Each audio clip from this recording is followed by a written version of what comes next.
here, when we think of HR data, we're generally speaking about census identifying information for employees. So name, address, social security number, hire, rehire, and termination dates, things like the date of birth, union status, and the state within which the individual resides.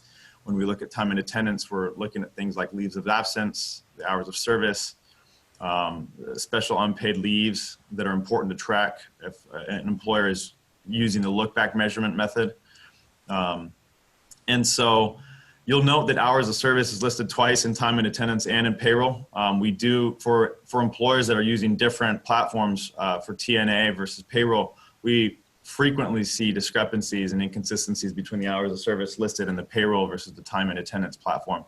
And those create a situation where that needs to be reconciled. And it's important to do that. Under payroll, we're looking at wages, again, hours of service. At the end of the year, the W-2 Box 1 amount that's used to perform the W-2 Box 1 affordability safe harbor. The payroll period, start and end dates, the rates of pay with the effective date, and titles and employment statuses. And under health benefits, the key data points are eligibility periods, right? Over what period was an individual actually eligible for health coverage? Because that needs to be reported on the 1095C schedule on line 14.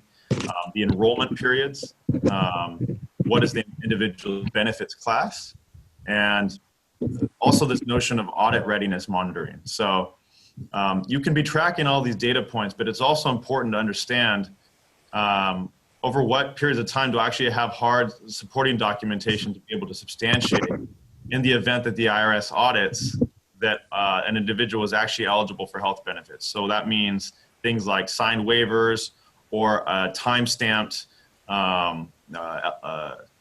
election in a Ben admin system or platform. Things like that that are going to allow the employer to be able to, in the event of an audit, really prove to the IRS that what they're saying is true.